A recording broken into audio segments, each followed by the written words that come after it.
네, 안녕하세요. 팟캐스트 내일을 여는 역사입니다. 저는 오늘 특별히 진행을 맡게 된 대외협력실장 김영환입니다. 반갑습니다. 오늘은 정규 방송이 아닌 긴급하게 특별 편성된 방송인데요. 여러분들 최근에 뉴스를 보셔서 아시겠지만 한국과 일본 사이에 강제동원을 둘러싼 한 가지 이슈에 관한 큰 뉴스가 있었습니다. 군함도라 그러면 잘 아실 텐데요. 메이지 일본의 산업혁명 유산, 세계유산으로 등재가 되었죠. 그것에 관련된 뉴스가 지난주에 있었습니다. 일본 정부 총무성 별관 1층에 문을 연 산업유산정보센터입니다. 전시관에 들어가자 좌측에 65인치 대형 패널 7장을 연결한 화면이 보입니다. 화면엔 하시마, 즉 군함도 관련 영상이 반복 상영되고 있습니다. 그런데 일본의 산업혁명이라는 메이지 유신의 대표적 시설로 소개하고 있을 뿐 수백 명의 조선인이 강제징용돼 가혹한 노동에 시달렸다는 내용은 없습니다. 저희 연구소가 오랫동안 이 문제에 관해서 계속적으로 활동을 해왔는데요. 오늘은 그 메이지 일본의 산업혁명 유산 그리고 도쿄에서 최근에 개관한 그 정보센터, 산업유산 정보센터에 관해서 그리고 일본이 그것을 통해서 강제노동의 역사를 부정하고 있는 것을 낱낱이 해부해드리겠습니다. 그래서 오늘은 저희 연구소에서 함께할 이 문제에 관련된 전문가들 두 분을 모시고 이야기를 나누도록 하겠습니다. 먼저 제 오른쪽에 소개해드리겠습니다. 안녕하세요. 네, 안녕하세요. 저는 김승은 책임연구원입니다. 네, 그리고 김천 선생님 소개해 주시죠. 예, 안녕하세요. 민정구제연구소 연구위원 김민철입니다. 예, 오늘 저희가 특별 편성을 위해서 아주 심야에 지금 방송 녹화를 하고 있습니다. 김천 선생님은 지금 오늘 하루 종일 수업을 많이 하고 오셔가지고 약간 텐션이 떨어져 있는데 이해해 주시고 저희가 오늘 이렇게 심야에도 불구하고 아주 긴급한 현안이 있어서 이렇게 모였다고 제가 인사에 말씀드렸는데요. 좀 구체적으로 어떤 내용인지 좀 설명을 해 주시겠습니까? 김승 실장님. 네, 지난 월요일에 그 도쿄에 있는 산업유산정보센터가 드디어 일반에 공개가 되었습니다. 원래는 3월 30일 날 개관을 하고 4월 1일부터 일반에 공개되기로 했는데 코로나 때문에 네. 개관이 연기가 됐었죠. 그래서 네. 드디어 6월 15일 날 개관한다고 알려졌고 언론에 6월 14일 날 미리 공개가 되었습니다. 그래서 일부 언론에 취재한 내용을 바탕으로 볼 때 저희가 역시 예상했던 대로 도쿄센터가 아무 내용도 반영하지 않은 채 지금 개관을 했다. 산업유산정보센터라는 것이 구체적으로 뭐 하는 것인지 왜 만들어졌는지 좀 설명을 해 주시겠습니까? 원래 유네스코에 등재가 되면요. 네. 그 유산을 설명하는 기념시설을 같이 갖추게 되어 있어요. 기본적으로. 그러니까 현장에 사이트가 있고 그리고 그 사이트에 대해서 역사적 배경이나 이제 해설이나 유물이나 이런 것들을 같이 소개할 수 있는 기념관을 짓게 되어 있습니다. 인포메이션 센터. 그렇죠. 그걸 이제 인포메이션 센터라고 할 수도 있고 우리는 그냥 흔히 그걸 박물관이라고 이해하는 것도 맞을 것 같아요. 그래서 그 센터를 통해서도 이제 이 사이트에서 희생된 사람들도 기리겠다 이런 약속까지 했었는데요.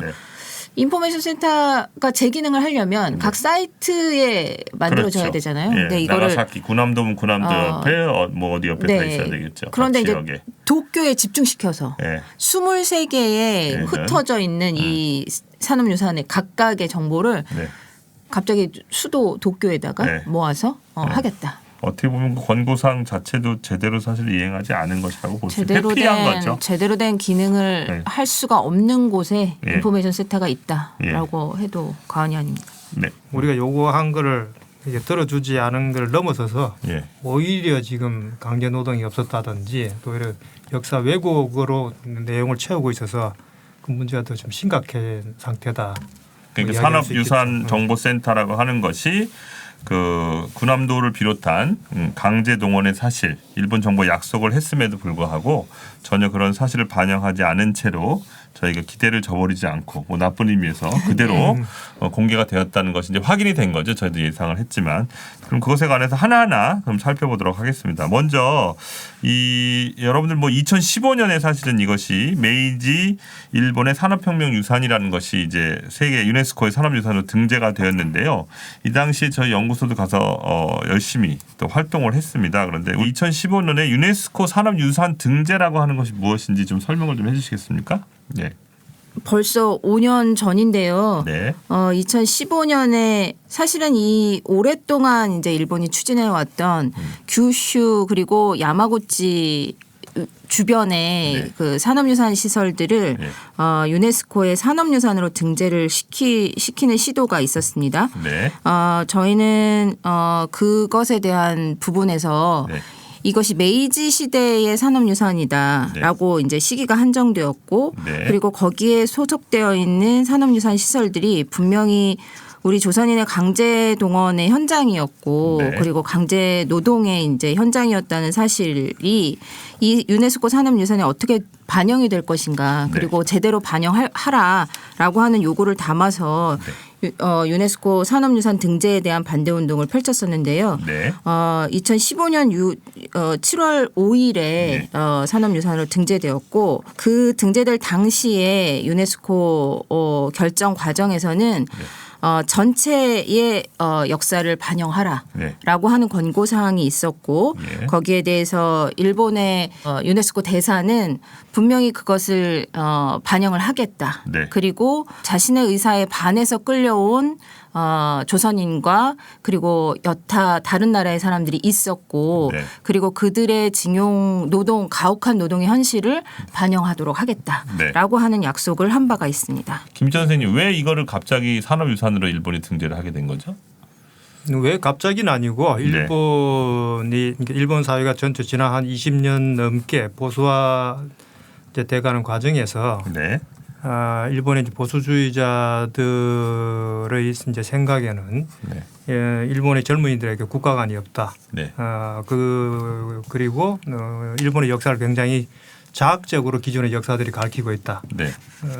그래서 이제 그 대표적인 예를 들어서 뭐 위안부 문제라든지 뭐 난징 대학살 문제 이런 것들을 학생들이 가르쳐서는 안 된다. 네.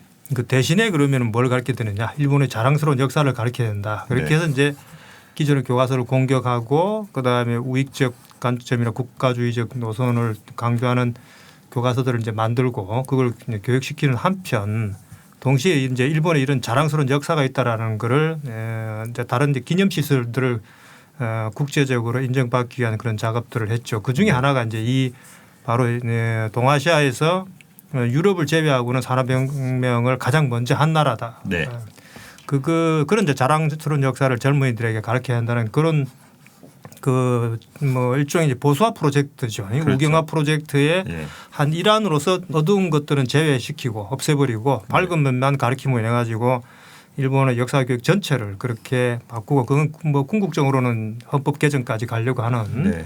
그 일본 보수주의자 특히 이제 아베의 좀 장기적인 그런 프로그램이 하나의 일환이었다. 네. 그렇게 볼 수가 있죠. 사실은 그 뭐 다 이미 다 아는 이야기인데 네. 이게 한국에서 만약 문제제기가 제대로 안 했으면 그냥 그대로 그냥 그 산업유산으로 등재돼서 올라가는 거였죠. 그런데 두 분이 가셨을 때도 원래 이렇게 하루 지나서 이렇게 그게 결정되지 않았습니까? 그렇죠. 네. 그러니까 그 과정은 결국은 한국이나 중국이나 또는 그 유럽에 있던 또는 그런 강제동원 그러니까 독일에 의한 강제동원 피해를 입었던 그런 피해 국가들의 그런 항의들 이런 것들이 그런 NGO들의 그 노력들이 있었기 때문에 사실은 아베로서는 정말 뭐 울며 잠먹기로 네. 이 권고 사항을 사실은 수용할 수밖에 없었다고 이제 그렇게 보여지는 거죠. 그 자리에서는. 네. 어떤 면에서 민간 외교의 이제 승리라고 할 수 있는 네. 그런 뭐 장면이라고도 볼 수 있죠. 당시 연구소가 저희가 이때 김 선생님께서는 민간에게 승리라고 이렇게 말씀을 해주셨는데 저희들은 땀 뻘뻘 흘리면서 열심히 뛰어다녔는데 구체적으로 어떤 활동을 했는지 우리 김선수 시장님께서 좀 설명을 해주시겠습니까? 어쨌든 당시에는 피해자의 목소리를 전달하는 게 가장 중요했다고 생각을 합니다. 그러니까 네. 강제동원 피해자들이 당시에도 여전히 일본 정부를 상대로 그리고 일본의 전범 기업을 상대로 해서 재판 투쟁을 하고 있었고 생존자들이 여전히 피해 보상과 그리고 진상 규명에 대한 목소리를 내고 있었기 때문에 그 피해자들의 요구를 담아서 당시에 그 유네스코의 주간 의장국이었던 독일의 베모 의장에게 직접 피해자의 호소문을 전달하기도 했고 그리고 국제적으로 알리는 영상을 제작해서 보급을 하고 그리고 우리가 현지에까지 이제 전시 패널을 싸들고 갔죠. 그렇죠. 네, 그래서 심포지엄 했었죠. 심포지엄도 열고 전시도 하고. 근데 그때 저희가 전달하고자 했던 메시지는 조선인들의 강제동원의 역사를 담아라라고 하는 일방적인 주장이 아니라 이 산업유산 시설에 조선인 강제동원 피해자만 있었던 것이 아니라 연합군 포로의 피해도 있었고 중국인들의 포로 피해도 있었다. 그렇기 때문에 여기는 전쟁 범죄 현장이었고 그리고 전쟁의 기억이라고 하는 것을 배제시키고 이 산업유산의 발전이라고 하는 것들을 결코 설명할 수 없다. 그렇기 때문에 이거는 한일 간의 문제가 아니라 유럽에서도 전 세계에서도 이 산업유산을 보는 시각들을 정말 유네스코 정신에 맞게 다시 보아야 한다. 이런 것들을 저희가 환기시키려고 하는 캠페인을 적극적으로 현장에서 벌였고 그리고 며칠이지만 굉장히 현장에서의 기류가 바뀌었다라고 하는 것을 저희가 확인을 할 수가 있었죠. 그렇죠. 그래서 발표도 하루가 지연이 됐었죠. 그죠? 네네. 당시에 매스미디어만 보더라도 기자들이 한국에서는 한 명 있었습니다. 연합뉴스의 유네스코 전문 기자인데요. 문화재청을 담당하는. 제가 알기로는 당시에 일본 매스컴은 적어도 한 50여 명 이상이 와 있었습니다. 기본적으로 서울 특파원들이 다 있었고 그다음에 일본에서도 왔었고 유럽 특파원들이 왔었고 그래서 한 신문사 방송국당 거의 서너 명 이상의 기자들이 다 있어서 저도 서울 특파원들을 거기서 다 만났고요.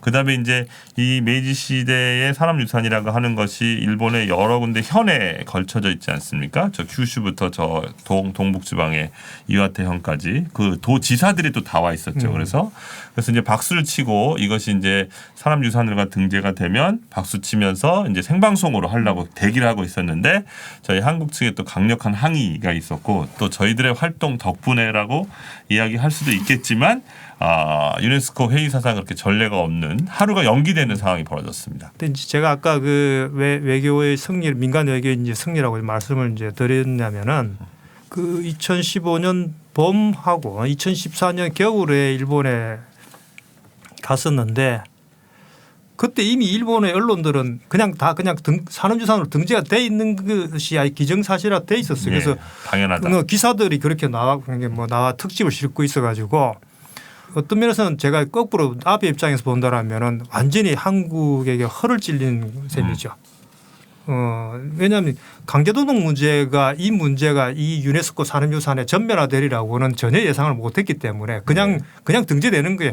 여러 가지 뭐 유네스코 내의 그런 국제 정치적인 문제도 있고 또 뭐 유네스코 예산의 3분의 1보다 조금 안 되긴 하지만 일본이 많은 돈을 내죠. 예산을 내고 있고 그렇기 때문에 일본의 발언권이 뭐 한국에 비해서 월등히 높기도 하고.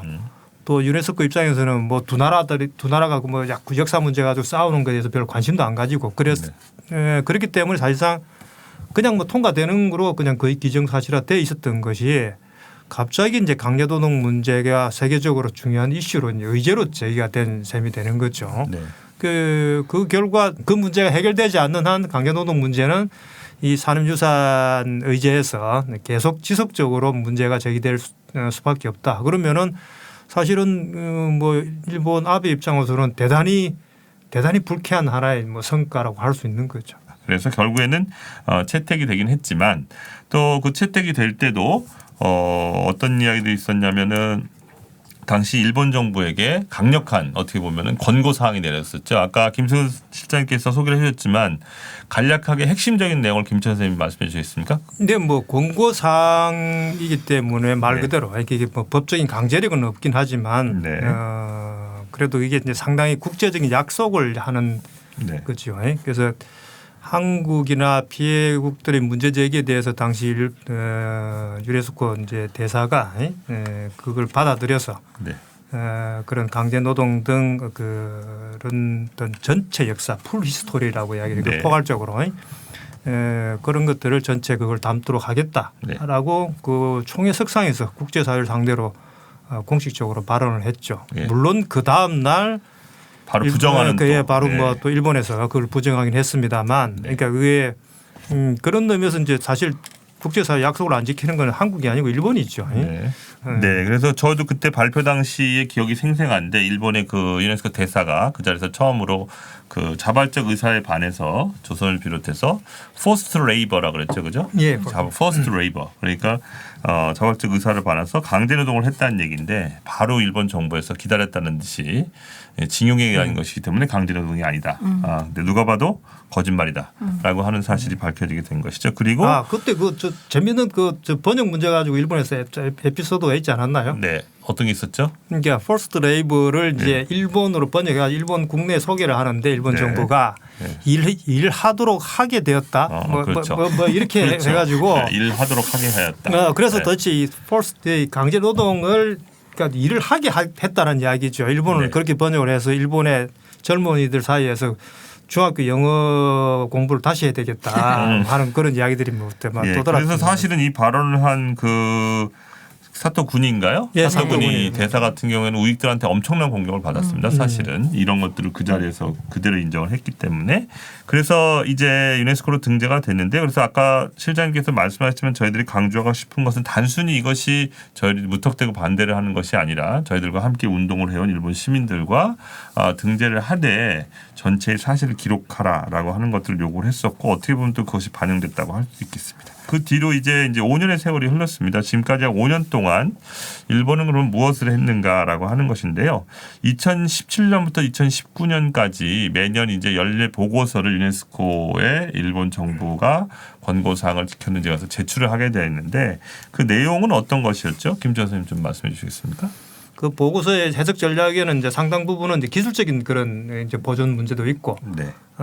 그렇죠. 국제적인 논쟁이 되었던 건 결국은 그 소위 네가티브 헤리티지라는 부정적인 그런 유산. 어두운 유산 같은 것들을 어떻게 담을 것인가에 대해서 일본 정부가 어떻게 하겠다라는 이야기들을 그 보고서에 이야기를 했어야 되는데 네. 그 보고서 내용에서는 그런 내용들이 사실 거의 다 빠져 있었죠. 예. 네, 이게 보전 상황 일본판이고, 보고서 예. 일본국 내각 관방에서 나온 거네요. 예. 예. 그래서 그 보고서에서 보고서에 따르면은 예를 들면은 뭐 피해자들의 증언을 수집한다든지 이런 이야기들은 일체 없고 네.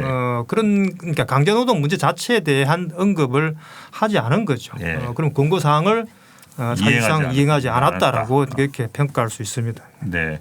2017년 그리고 2019년에 직접 그래서 답사를 갔었죠. 저희 연구소에서. 2017년 일본의 보존 상황 보고서에서 사실 네. 중요한 권고 풀 히스토리를 이제 쓰라고 요구를 했는데 그거를 일본은 어떤 식으로 받아들였냐 또는 자기들이 해석했냐면은 우선 강제노동이라는 단어를 사용하지 않고 오히려 특히 이제 조선인 노동자들 같은 경우는 일본의 산업을 지원해주는 지탱해줬다. 네, 그런 노동력이 있죠. 서포트 이제 그런 개념을 단어를 바꾼 거죠. 그렇죠. 바꾸면서 그때 보고서에서 이제 해석 전략이 들어 있었는데 뭐냐면은 강제 노동을 뭐 왜곡하거나 숨기고 이런 차원의 문제가 아니고 오히려 이제 그걸 더 한 걸음 더 나아 가지고 강제 노동은 없었다.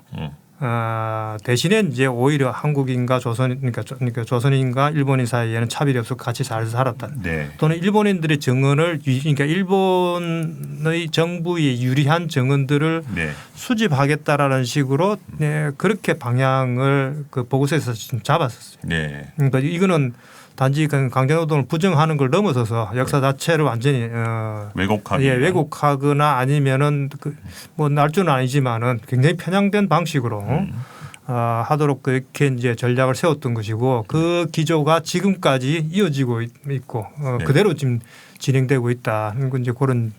그래서 그게 이제 2017년 그 보고서에서 완전 확인할 수 있었던 거죠. 네. 2017년 그리고 2019년에 직접 그래서 답사를 갔었죠. 저희 연구소에서. 네. 이 문제가 제대로 그야말로 권고 사항이 지켜지고 있는지 이제 세계유산에 등재가 됐기 때문에 일본 전국 각지에서 많은 관광객들이 찾아오게 되었습니다. 그래서 거기에 이제 안내판들이 서 있고 정보센터 같은 것들도 이제 마련이 되었는데 그것에 관해서 실제로 어떤 내용들이 이 전시가 됐는지 저희가 어떤 내용들을 확인을 했죠? 좀 말씀해 주시겠습니까? 예.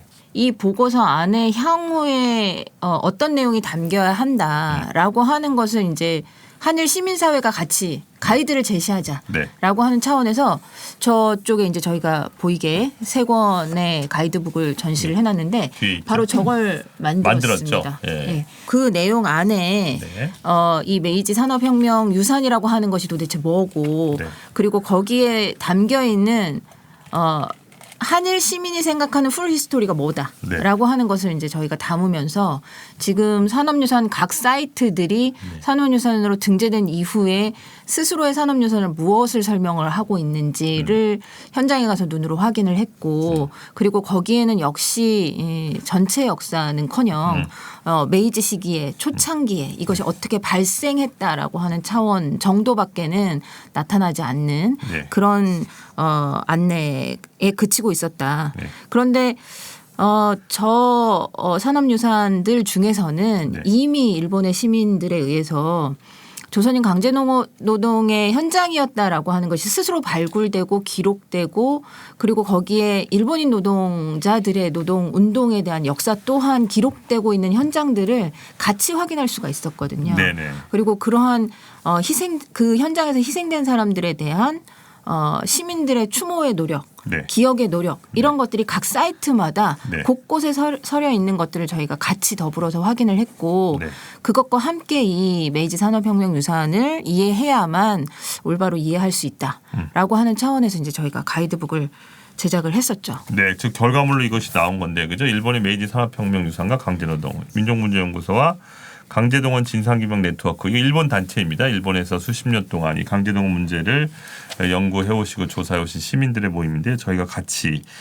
만들었는데 뭐 안내판에는 강제동원 사실이 아마 기록된 게 거의 없었죠, 그죠? 그리고 한 군데 정도에서 그 리플렛에 조선인 노동이 실려 있는 것이 이게 바로 하나 미개탄광, 그죠? 만다갱 여기에 딱 하나, 여기에 조선인들이 강제동원이 있었다, 끌려서 이랬다는 사실이 적혀 있었습니다. 그래서 어떻게 보면은 지금 뉴스에서는 여러분들 아시기에 군함도만 너무 크게 보도가 되는데 사실 군함도보다 훨씬 많은 지역에 강제동원 시설이 이 메이지 산업유산으로 등재가 돼 있고 또 더 많은 사람들이 동원돼 있습니다. 군함도가 어떻게 보면 상징처럼 나오긴 하지만 그리고 또 더 중요한 것은 저희가 확인했지만 사실은 그 일본의 그 메이지 시대 산업화를 지탱한 그 뒤에 지탱한 여러 시설 중에 또 메이지 유산에 등재되지 않은 곳이 있잖아요. 치코 탄광 같은 데, 그렇죠? 그런 데는 말하자면 너무나 강제동원 심했기 때문에 그 산업유산으로 등재시킬 엄두를 못 냈다 이런 얘기도 있는데 어떻게 보면 그렇기 때문에 어떤 것을 숨기고 있고 또 어떤 것을 밝히고 있는지를 아는 것도 대단히 중요하다고 생각을 합니다. 김준 선생님도 같이 답사 가셨는데요. 그때 좀 보충을 좀 해주시겠습니까? 거기 이제 실제로 이제 현장에서 저희들이 가서 이제 확인한 그 가이드 하시는 분들 안내하시는데 도스트들의 이제 그 설명을 들으면은 우선 그런 초기에는 2017년에 갔을 때는 그런 뭐 조선인 노동자나 중국인 노동자나 이런 부분들에 대한 설명 자체가 대부분 사실은 아예 교육이 안 돼 있고 모르고 그런 사실들을 가르친 사람들이 모르고 또 알더라도 그걸 되게 이제 얼버무리는 식으로 그렇게 대부분의 그런 현장에서 되게 그렇게 설명을 했죠. 그러니까 그 자체를 갖다가 아예 거기에서 일하시는 그 안내하시는 분들이 그에 대한 인식들이 이제 거의 없었던 거죠. 그렇죠. 그리고 다만 특징들이 대부분 뭐냐하면 주로 이제 기술적인 것들, 이 그 뭐 기계적인 것들에 대한 설명들, 기술에 뛰어났다라든지 그런 쪽에 그러니까 산업유산의 기계에 대한 설명과 자부심과 자랑들만 그 역사에 이제 들어 있는 거죠. 그래서 이거는 유네스코가 요구했던 그리고 유네스코가 이 유산을 지정할 때 세우고 있는 원칙들이 있는데 그 원칙에도 굉장히 사실은 미치지 못하는 겁니다. 그 원칙이 뭐냐면은 산업유산 같은 경우도 그냥 기술만 이야기하는 게 아니고 그 유산과 관련된 사회적 문화적 유산까지 전체를 포괄해서 다 거기에 실으라, 그러니까 그걸 기록하라라고 이야기를 하고 있는데 그 부분은 거의 배제를 했죠. 그러니까 단지 뭐 조선인의 강제노동뿐만 아니라 거기에는 일본인 노동자들의 그런 그 역사도 있고 투쟁의 역사도 있고 이런 것들이 있는데 그런 것들이 아예 그냥 다 빠져 있기 때문에 그런 거를 그러면 거의 뭐 고철 덩어리만 가지고 우리가 유산을 그 뭐 기념하고 기억해 그런 식으로 이제 몰아가고 그러니까 만들고 있는 거죠. 네.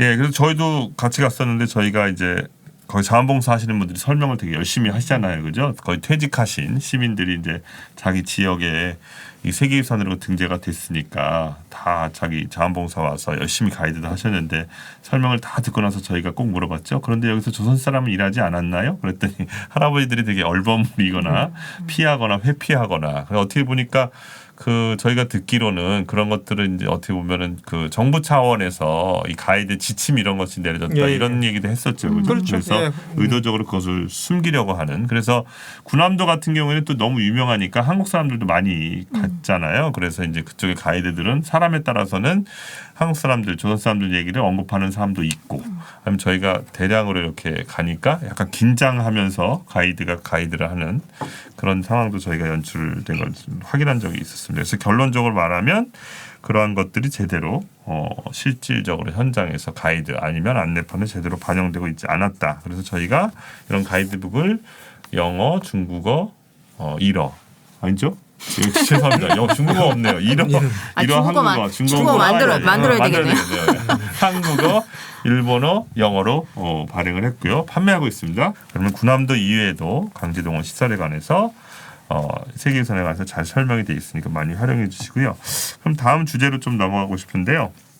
다음 주제는 일본의 경과 보고 그리고 문제가 되는 도쿄 산업유산정보센터에 대해서 한번 좀 파보겠습니다. 여기를 주도한 단체, 그러니까 도쿄 산업유산정보센터라고 하는 것이 일본 정부에서 어떻게 보면 주관해서 하는 건데 실질적으로는 그 주체가 되는 단체가 있죠. 단체라 그래야 되나, 뭐 정부에서 산하기관이라 해야 되나, 형식적으로는 산업유산국민회의라는 민간단체 민간재단법인. 재단법인이죠.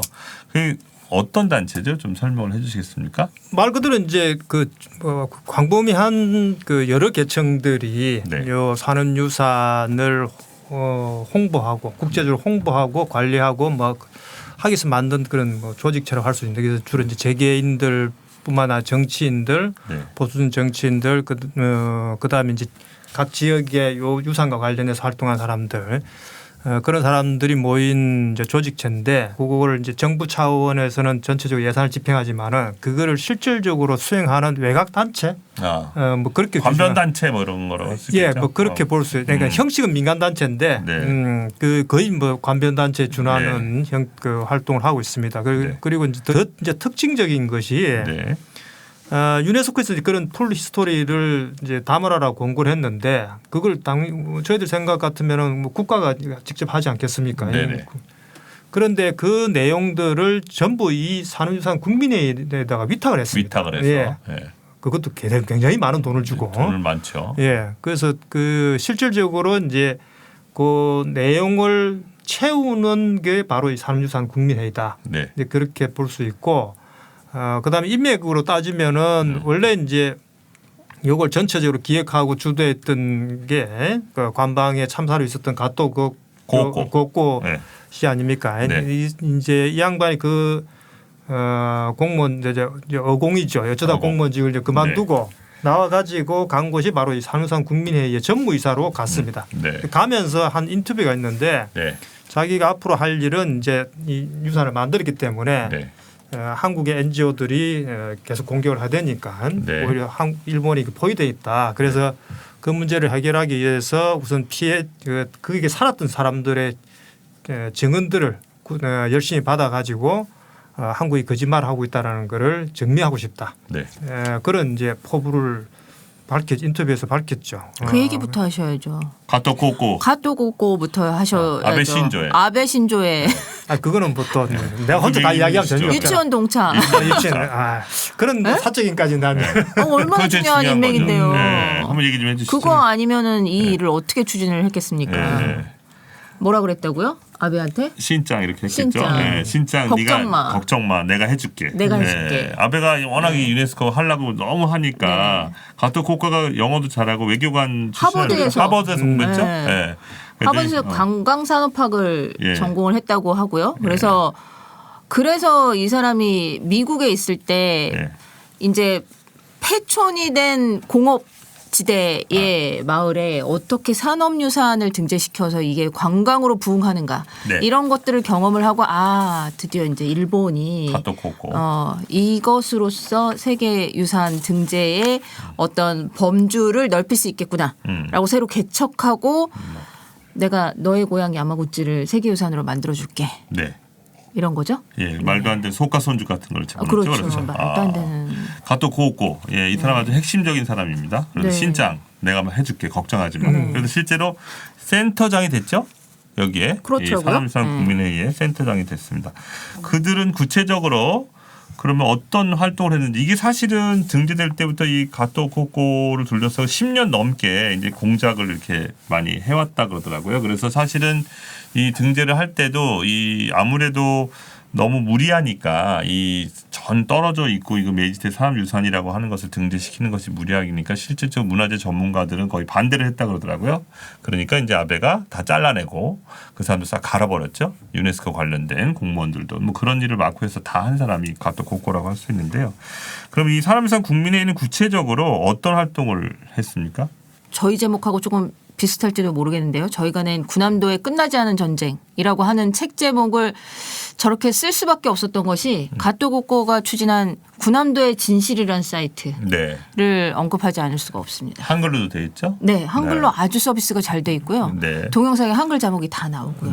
상세하게 한국에서 이야기하고 있는 강제동원의 어떤 증언과 아니면 뭐 사진과 뭐 이런 것들이 얼마나 거짓말이다라고 하는 것들을 조목조목 이제 이야기를 하고 있고 한국의 뭐 외교부가 발표한 것이 어디가 잘못되었다 조목조목 이제 쓰고 있고 거기서 가장 크게 이 사람들이 이제 주요하게 그 목소리를 더 키우는 것이 구남도에 살았던 사람들이 얘기를 하는 것이 진실이다라고 하면서 이제 증언을 내세웁니다.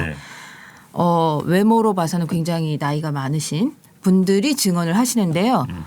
언뜻 보면은 다 강제동원의 현장의 목격자 같은 느낌이 듭니다. 근데 실제로는 전혀 목격자가 아니고 당시에 강제노동과는 상관이 없는 아주 어렸을 때의 경험밖에 없는 그런 사람들이 조선인과 친하게 지냈어. 친구였어. 밥도 나눠 먹었어. 이런 식의 아름다운 추억들만 계속 증언을 하고 있는 것이죠. 그래서 차별도 없었고 그리고 싸움도 없었고 학대나 뭐 이런 것이 없었다라고 하는 것들을 구남도에서의 강제동원은 없었다라고 하는 증거로 지금 차곡차곡 쌓아서 홍보를 하고 있습니다. 네.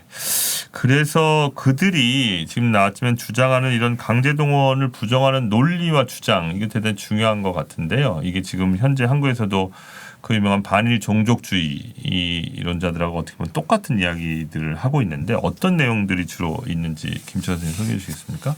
강제노동을 부정하는 거는 뭐 몇 가지 차원이 있는데 이제 국제법상으로 이제 부정하는 방식이 있고 그다음에 이제 역사적 사실을 가지고 부정하는 방식이 뭐 있는데 지금 두 가지를 다 활용하고 있죠. 우선 이제 국제법상으로 부정하는 거는 식민지배가 합법이고 그에 따라서 1938년에 국가총동원법을 만드는 것도 합법이고 또 44년에 징용령에 의한 것도 합법이기 때문에 전쟁 시기에 강제로 동원하는 거는 ILO에서 금지하고 있는 강제노동 그 예외 조항에 해당되기 때문에 강제노동은 없었다. 조약 위반이 아니다. 그렇죠. 그렇게 이제 이야기를 하는 것이고.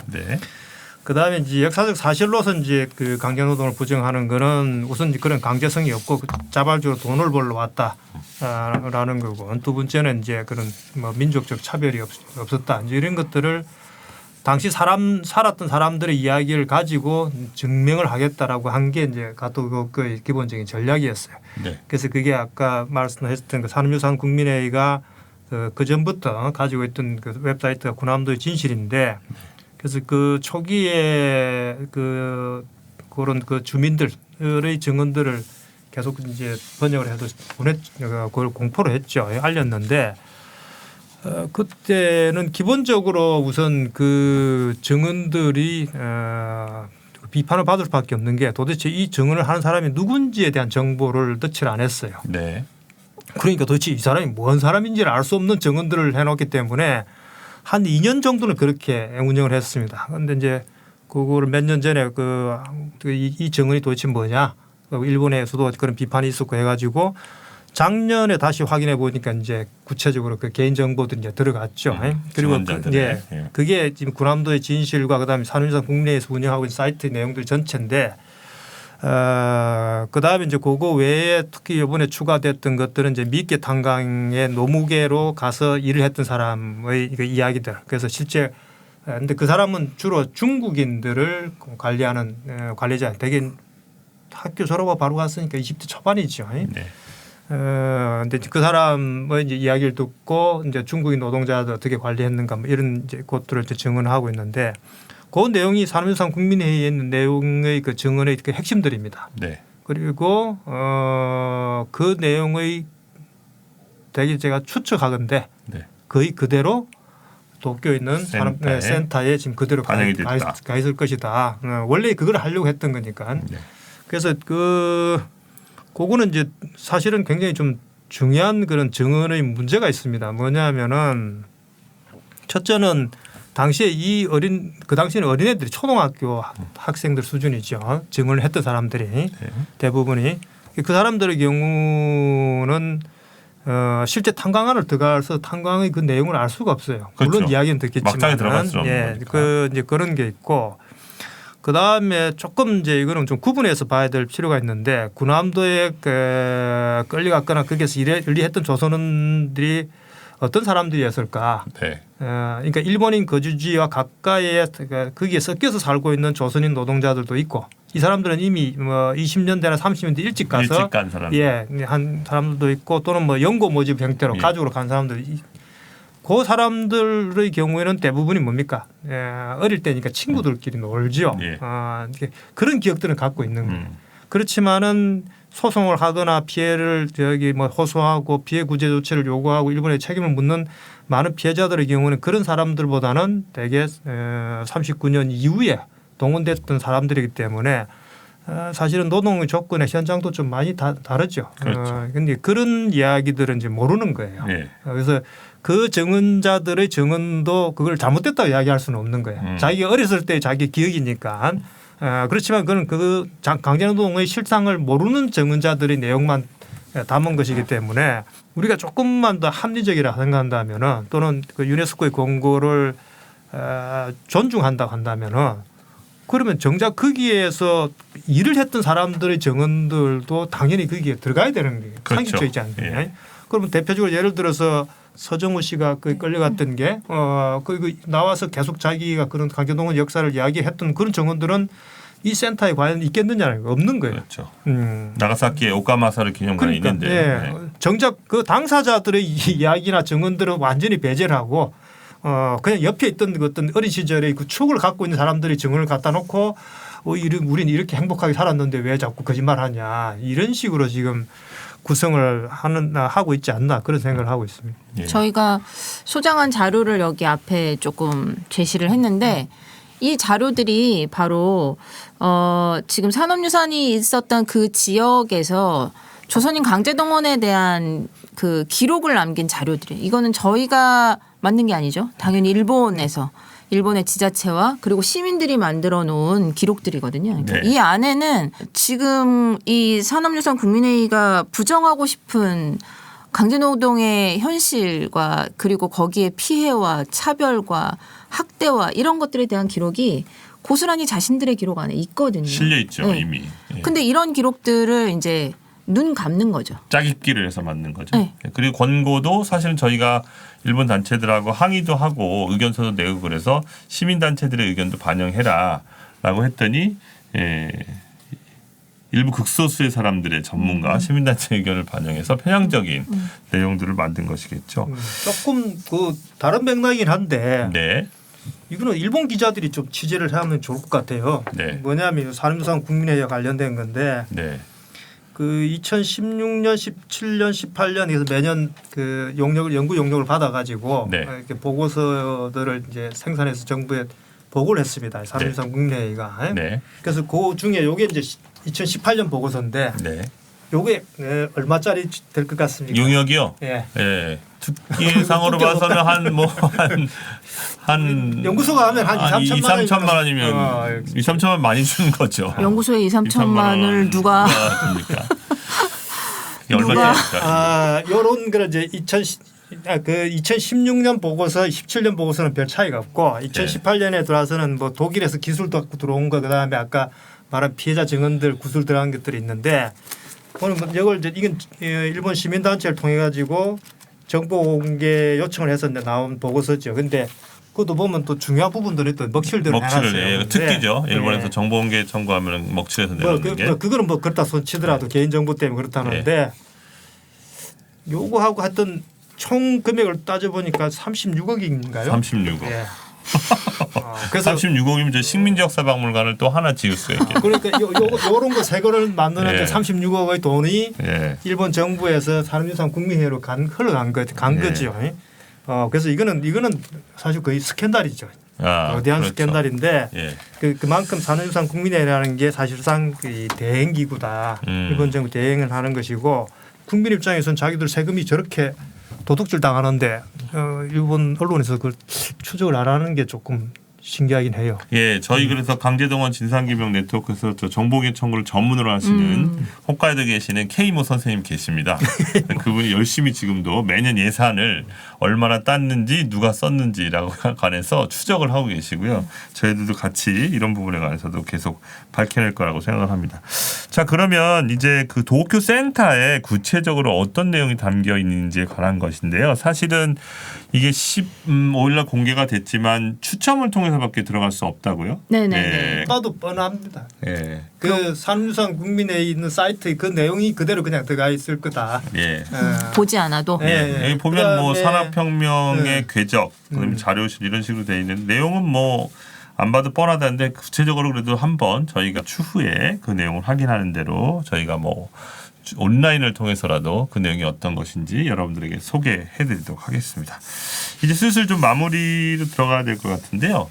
이 문제가 왜 중요한지 그리고 앞으로 저희는 또 어떤 활동을 해나갈 것인지에 관해서 먼저 김천 선생님께서 한번 좀 말씀을 해주시겠습니까? 우선 뭐 역사의 진실이라는 우리가 상식적인 차원의 질문이 이제 하나가 있을 수 있고요. 또 하나는 그 약간 좀 뭐 국제 정치적인 문제이긴 하겠습니다만 한일 간의 강제 동원, 강제 노동 문제는 굉장히 뜨거운 의제로 계속 문제가 제기될 것이다. 그 중에 하나로 지금 산림유산 문제가 있고 또 하나는 이제 강제동원 피해자에 대한 배상 판결, 대법원 판결, 대법원 판결이 이 두 가지 같이 맞물려 있는 거죠. 사실은 네. 이게 떨어져 있는 게 같이 이제 연결되어 있는 것들인데. 네. 그래서 그 한일 간의 외교적인 문제로서도 굉장히 중요한 문제이기도 하고 네. 이게 이제 단기간에 끝날 문제는 해결될 문제는 아닐 것이다. 네. 그 다음에 이제 그거와 연결시키면은 일본의 우익들도 2014년, 2015년부터 국제사회에서 이 문제에 대한 발언들을 계속 하고 있습니다. 네. 그래서 심지어 한국의 뭐 이우연이나 이런 이 인물들을 저기 뭐예요 제네바 총회까지 데려가 가지고 한국이 거짓말하고 있다라는 거를 한국 학자 입을 통해 가지고 이야기하고 있지 않습니까? 그 돈들을 이제 국제논전연구소라고 하는 일본의 일종의 이제 국제 무대를 활동으로 하는 그런 그 소위 한국사관이죠. 일본 그 한국사관을 홍보하는 그런 별동대가 있는데 거기서 돈을 댔죠. 됐습니다만 그런 것처럼 국제사회에서 이 문제가 굉장히 계속 이슈가 될 수밖에 없습니다. 그래서 그건 다른 식으로 한다면 결국 우리가 이제 계속 그 문제를 관리해야 될 중요한 하나의 의제 중에 하나라는 것을 하나로 이제 되는 것이고 또 이제 두 번째 문제는 제일 중요한 게 결국은 인권 문제죠. 네. 피해자 인권이 억압되고 그것이 탄압받았던 역사들이 그게 숨겨지고 은폐되거나 또는 왜곡되는 되고 있기 때문에 그걸 끊임없이 제대로 밝히는 것이 제일 중요한 문제다. 네. 그렇게 뭐 이야기를 할 수 있겠죠. 네. 네. 자, 김순 실장님 이 문제에 관해서 좀 한 말씀 해주시겠습니까? 우리 활동 그리고 이 문제가 왜 중요한지 이런 부분에 관해서도. 저는 무엇보다도 이제 사실은 생존 피해자가 거의 존재하지 않잖아요. 그렇죠. 그러니까 피해자들이 이제 더 이상 돌아가심으로 해서 네. 스스로의 피해를 자신이 이야기할 수 없는 그런 상태에서 이 증언들이 부정되고 있다라고 하는 사실이 가장 분노스럽고 네. 그리고 그 사람들의 목소리에 귀 기울여 왔던 시민들의 노력을 저희는 끝까지 이제 지키고 그리고 그 힘을 바탕으로 해서 이 기록들을 끊임없이 세계에 환기시키는 활동들을 더 적극적으로 펼쳐야겠다 이런 생각을 하고 있고요. 네. 기회가 닿는 대로 저희가 가이드북에 담았던 그리고 그동안 오랫동안 활동해왔던 우리와 연대했던 그런 시민단체, 일본의 시민단체와 함께 만들었던 이 풀 히스토리. 네. 정말 진정으로 메이지 산업유산이라고 하는 것은 이렇게 알아야 한다라고 하는 내용을 널리 쉽게 알릴 수 있는 모든 방편의 노력을 다 기울일 생각입니다. 네. 김천 선생님. 네, 아니 금방 중요한 말씀을 하셨는데 그걸 조금 더 강조를 했으면 저는 싶은 게 이거는 일본 정부가 공식적으로 역사를 부정하는 거인데 그냥 개인의 역사 해석의 문제가 아니고 공식적으로 강제노동의 강제동원 역사를 부정하고 다른 뭐 난징 대학살이든 전체적으로 과거의 자신들의 가해의 또는 반인권적인 그런 역사들을 공공연하게 부정하고 왜곡하는 센터로서 지금 그런 기능들을 하고 있는 거 아닙니까? 네. 그렇다면 이건 굉장히 사실 심각한 문제죠. 네. 그래서 그렇기 때문에 더더군다나 그런 데다가 지금 일본의 우익과 뭐 일본의 뭐 신우익이라 할지 또는 한국의 뭐 뉴라이트를 할지 모르겠습니다만 이들 간의 연대도 굉장히 이제 깊어져 가고 있고 그렇죠. 또 그게 유튜브를 통해서 굉장히 왜곡된 방식으로 소비되고 있는 그 현상들이 지금 광범위하게 일어나고 있는데 그거를 뭐 하여튼 뭐 막는다 해야 되나 그 잘못된 것들을 극복하기 위해서도 이 문제는 굉장히 중요한 문제다. 그래서 그걸 더 진실을 알리고 피해자들의 이야기를 좀 더 있는 그대로 이렇게 사람들에게 보여주는 것이 굉장히 중요한 우리의 숙제다 그런 생각입니다. 예, 이 뭐 말씀을 좀 종합해서 말씀드리면 무엇보다 이런 식으로 일본 정부가 공식적으로 역사를 왜곡하는 것, 우리가 지금까지 일본군 위안부 문제, 성노예제 문제들이 많이 포커스업이 되어서 모든 사람들이 지금 관심을 많이 갖고 있습니다. 그런데 최근에 그런 상황과 관련해서 이 30여 년 넘게 벌여온 피해자들 그리고 운동의 역사를 훼손해서는 안 되듯이 사실 이 강제동원의 운동이라고 하는 것도 아까도 말씀드렸지만 이 강제동원 대법원 판결 저희 연구소가 계속 사무국 맡고 이거 해온 것들도 지금 이행이 제대로 되지 않고 있고 또 그리고 현재 이슈가 되고 있는 이 유네스코 세계유산 문제도 어떻게 보면 가장 심각한 문제는 그런 역사 부정론이라고 하는 것이 같이 싸워온 피해자들의 목소리를 부정하는 것 그리고 또 거기서 함께 이 진실을 밝히기 위해 노력해온 한국뿐만이 아니라 일본 제일동포 이런 시민운동의 목소리를 어떻게 보면 모독하는 거라고 할 수 있겠죠. 이런 것들을 앞으로 저희들이 지속적으로 관심을 가지고 또 계속해서 싸워나가야 되는 절대로 관심을 놓쳐서는 안 되는 문제라고 생각을 하고요. 저희 연구소도 앞으로 이런 문제에 관해서 끊임없이 여러분들과 이 문제의 환기를 시켜나갈 수 있도록 계속적으로 활동을 해나가도록 하겠습니다. 오늘 급하게 편성됐지만 두 분 고생하셨습니다. 대단히 감사합니다. 감사합니다. 감사합니다.